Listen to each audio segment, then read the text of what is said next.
After surviving years of Canadian winters, working our butts off, major boat jobs, minor boat jobs, it was time to head offshore and put ourselves to the test.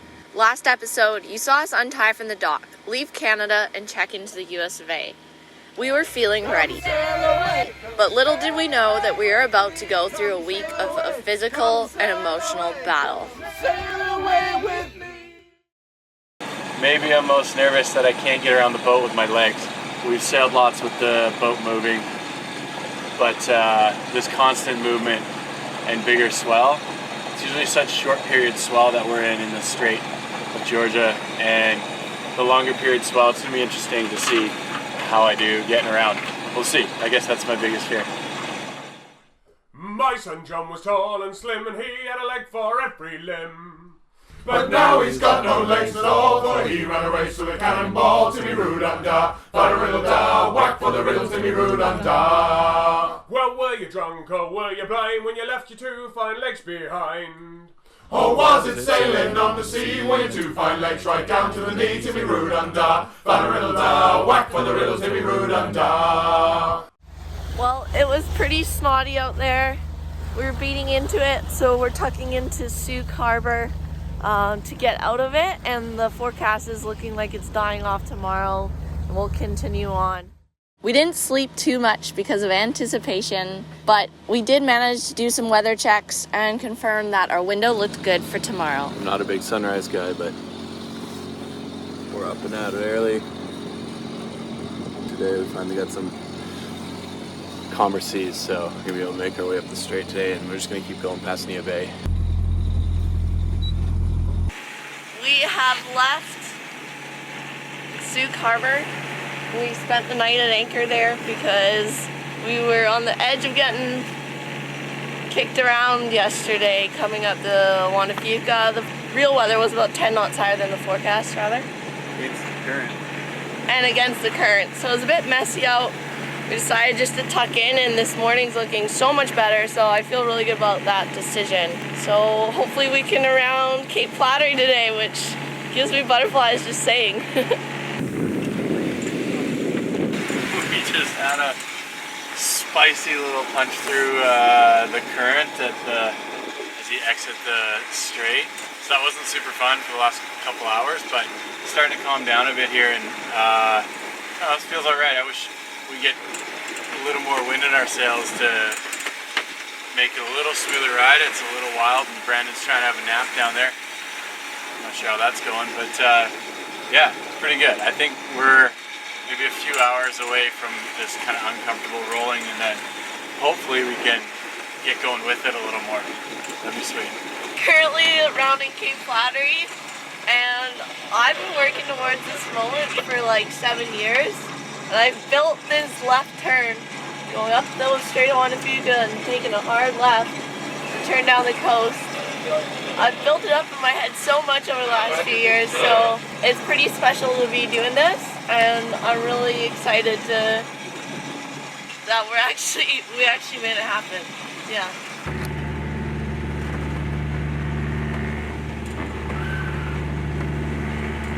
Okay, we are just prepping for our first night, and we're still motoring, but this is pretty calm. We're just testing the autopilot with these waves, see if we don't have to hand steer. I has trouble sleeping at night, so he's gonna take the 10 o'clock to whenever he gets tired, and then I'll take the graveyard. And we're just pretty much on this course all night, so it should be pretty straightforward. Hopefully we can all get a little sleep.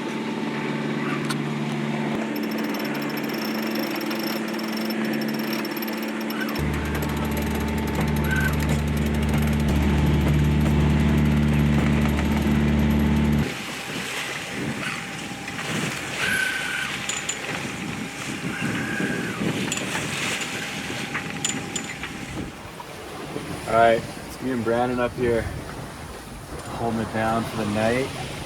First night offshore. It's pretty exciting. It's pretty good though. Finally got the motor off. We've been beating into it all day, so we just got some wind on the beam here, and not a whole lot of sail up, just keeping it nice and mellow, and hopefully have a good cruisy night. Unfortunately, the wind didn't last long, but Jim, the autopilot, took over. Day 2 hasn't been too eventful. We're all still trying to get used to the motions and just being on the boat. It's been really lumpy too. We've been motor sailing all day, and so I'm really looking forward to turning the engine off because we all have pretty bad headaches now. But yeah, going pretty good, making progress. You know what? Who wouldn't love that? Oh.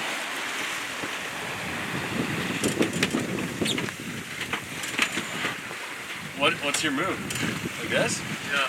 Oh, There you go. Easy. Yeah. That's pretty good. I like the technique.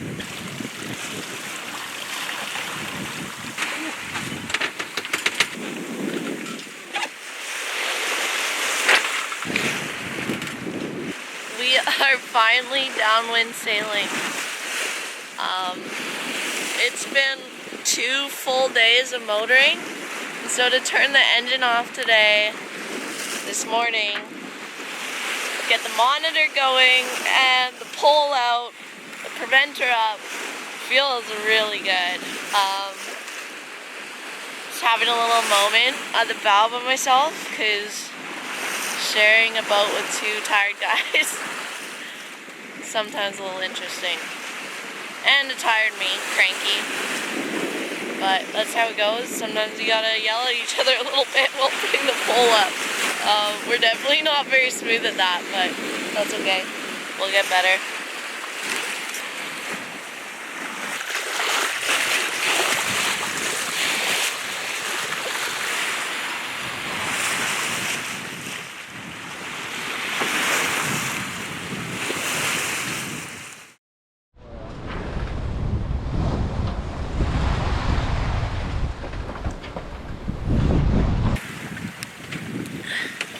After having issues with our self-steering device keeping course all night, Tyler and I decided to tackle the problem with some wrenches. It seemed as though the gears had separated and needed a slight adjustment of the actuator.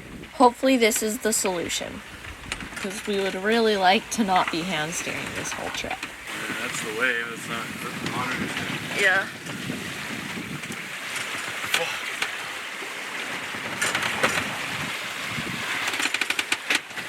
Is it correcting?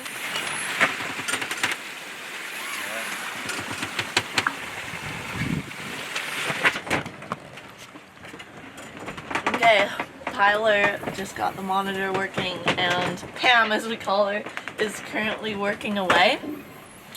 I'm just in the galley making spaghetti. We need a good hearty meal to get spirits up. And just as I came up, I saw a shark in the water. I don't know what type it was, maybe a basking shark. It got us thinking we should get a line out. We've been seeing so many tuna fishing boats, and apparently tuna fishing is on right now. So the guys are putting out the rig to catch a fish. It ain't pretty, but hopefully it catches this one.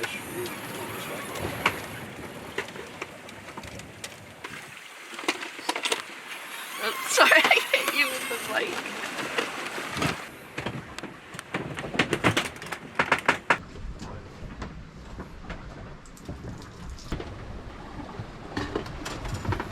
We felt a false sense of hope with a full tummy of spaghetti, the fishing lines out, and we thought the monitor was working. But the seas were building, and it didn't last long before the monitor just couldn't keep up. The rudder of the monitor was slamming over to the port side and wasn't able to adjust any further. Back to hand steering it was.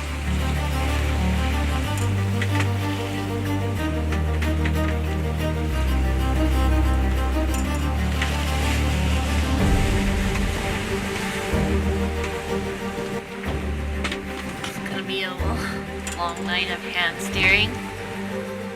The monitor just can't quite keep up with it. These confused seas that are really tossing us around. So we are taking turns hand steering.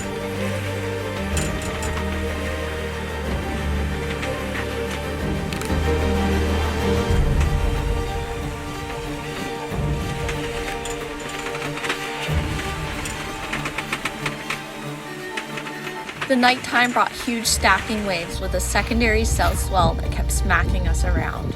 All we had to guide us was the compass, knowing 4 to 5 meter swell were surfing us forward. We ended up putting our engine on to help with steerage when we were in the trough of each wave. Our squirrely stern and confused seas kept pushing us sideways to the stacking waves. It was relentless. Exhaustion was setting in. The need for sleep and food trumped any desire to film. But the hope from the forecast of the wind and sea state dying carried us through. What you don't see on camera were the moments of why the hell are we doing this? Let's sell the boat when we get to California, and many tears. Not quite how I pictured our trip now, but we're doing it. We're doing it all right. Can't even tell. In the video, it looks so lame.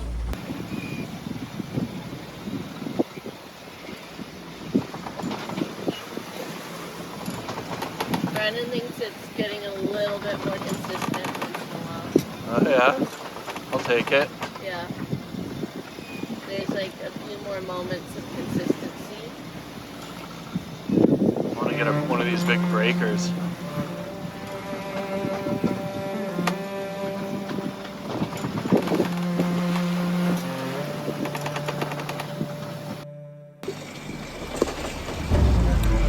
This is the third straight day of hand steering, and we're all barely holding it together. This is some of the hardest days ever.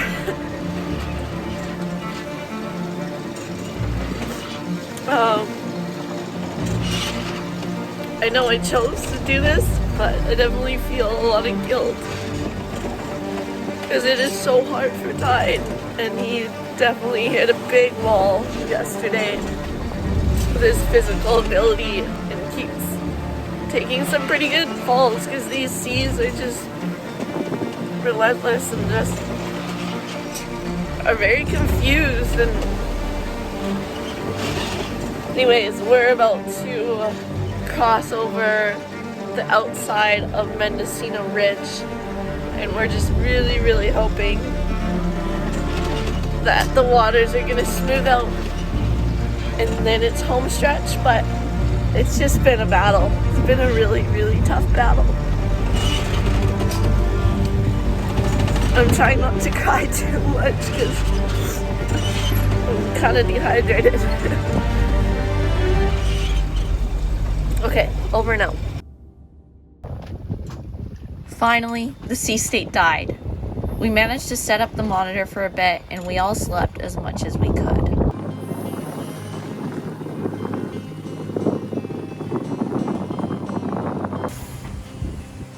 This is the first real night passage of the trip. It's like night 5 or 6, I don't really remember, but finally feel like we're getting in a groove. The monitor is working awesome. We're on a broad reach, headed right to San Francisco. It's like 20 gusting, 25, but we're just boogieing along. If I wasn't so exhausted, it would be, I'd happily do this for a lot longer, but yeah, 2 more nights, I think. I kind of lost track. We'll be there in a couple days, 2 days. Good night.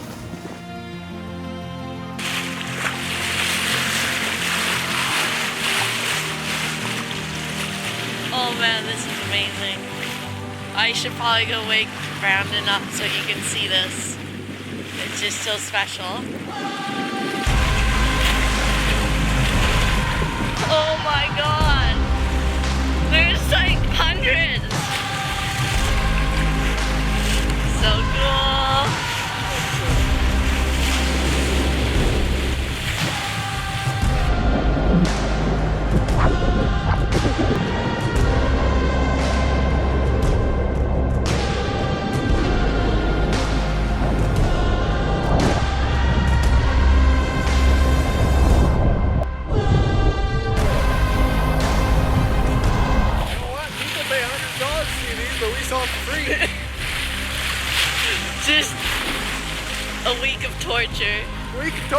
$400 in fuel. Does this make it worth it, Brandon? All worth it. I love this. Yay! Best day ever. I don't know. Second best day? No, it's in 2 days when we get to San Francisco. That'll be best day. This is second best day.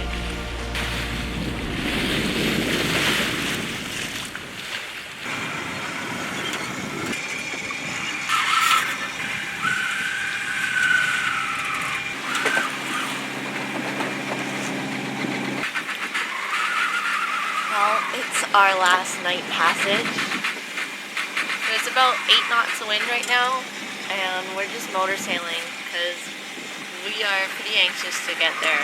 It means we're doing like 6 knots though, which puts us in tomorrow night at Drake's Bay. I'm really excited to go under the bridge. It's been a really challenging week for many reasons.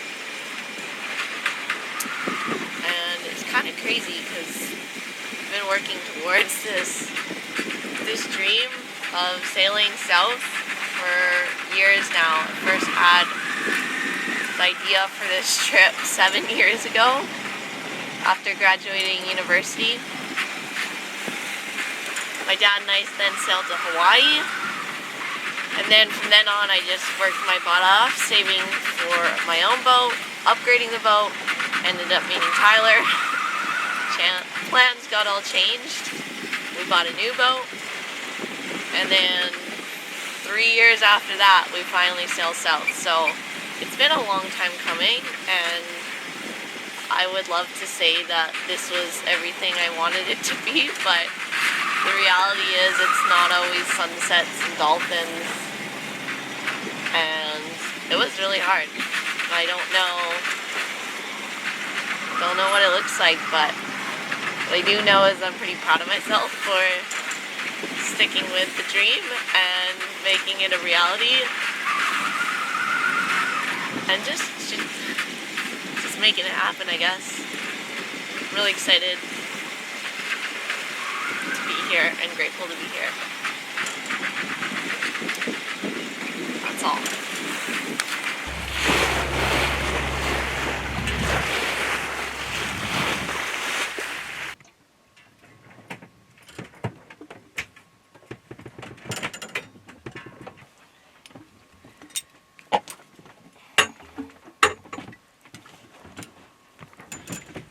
So we're 1 in the morning, and I was on watch, and we have like 3 knots of wind, so just motoring through the night here, getting pretty close to San Francisco, but we just lost the motor, some sort of fuel delivery issue, but we're gonna run through filters and put all our jerry cans in there. I don't know, we'll see, figure something out here. It's a beautiful night, dead calm. Oh yeah, you can see that. It's so nice out here.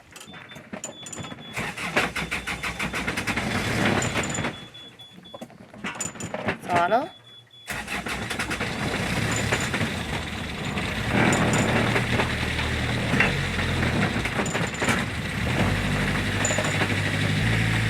So far so good.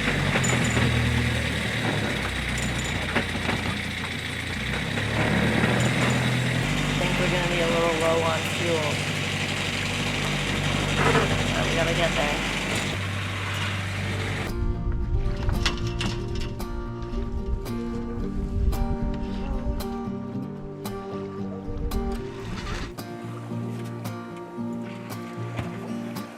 Rapid pace to option number 3. Plan C. Bodega Bay. Get some fuel, because we blew it. That's alright. Can't win them all. We're gonna win this one though. Good thing we're a sailboat. Yeah. God. If we were a motorboat, I'd be stressed. It's stupid. It still says we have half a tank right now. Stop. Don't mind our $200 spinnaker that we got with a pole. Both for $200. It's way too small for the boat. It's got patches all over it, but right now it's taking us to shore. And we just spotted land. Land hose. Land ho!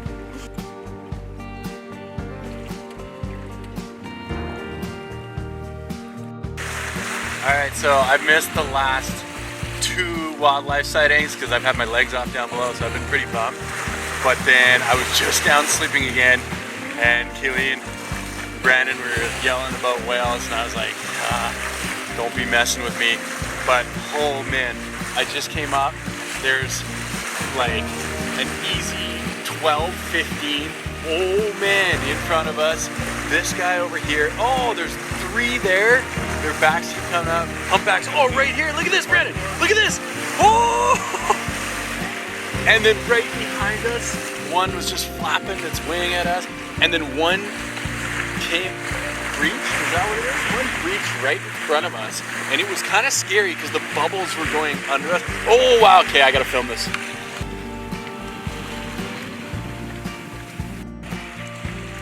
I'm rocking the dad cam, dude. Zoomed into my nose and shit. Alright, back to the update. This is easily the craziest thing I've ever seen. There's like pods all around. It's not just single ones, pods. 1, 2, 3, 4, 5 different pods, I guess. And every one of them is jumping and flipping and waving their fins. I don't know what all the things are. Keelan can tell you a lot more technical. I just know this is the coolest fucking thing I've ever seen, baby. So I'm pretty psyched right now. It's the welcome party. I think it's the welcome party to California. Call yourself real armchair savings. Call yourself patrons. Yeah. Patron money. We only have real savings.